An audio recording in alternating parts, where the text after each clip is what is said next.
નમસ્તે મિત્રો, કેમ છો બધા? મજામાં? સ્વાગત છે તમારું અમારી યુટ્યુબ ચેનલમાં। તો આજ આપણે બનાવીશું ચાઉમીન। એના માટે અમે આ તૈયાર પેકેટ લઈ લીધું હોય, એને હવે ગરમ પાણીમાં બાફી લઈશું। તો આ રીતે થોડા થોડા નાના ટુકડા કરી અંદર પાણી રેડીને ઉકાળી લઈશું। 80% જેટલી આપણે બાફી લેવાની। તો થોડું મીઠું નાખીશું સ્વાદ અનુસાર। આપણે ઉકળવા મૂકી દઈશું। તો આપણે બીજી બાજુ એક બાજુ આપણે બફાય છે સેવ, અને બીજી બાજુ આપણે વઘાર કરવાની તૈયાર કરશું।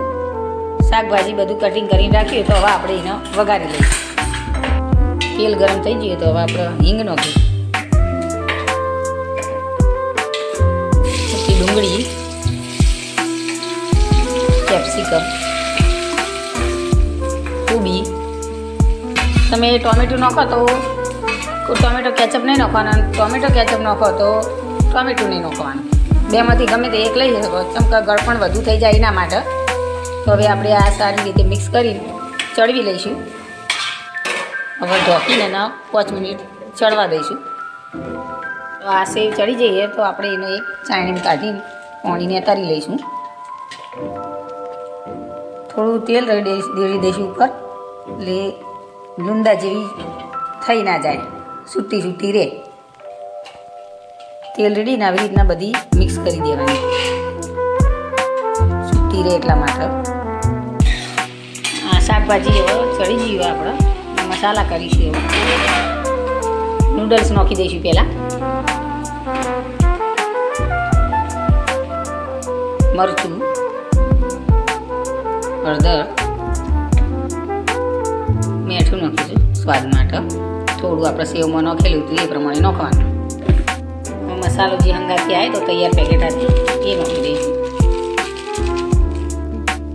તો હવે આપણે રેડ ચીલી સોસ નાખીશું, સોયા સોસ રેડીશું, dark soya sauce, green chili sauce રેડીશું, ટોમેટો કેચઅપ નાખીશું। આ બધું હવે સરસ રીતે મિક્સ કરી દઈએ। હવે આપણે ઉપરથી આનો વઘાર કરી દઈશું લસણનો।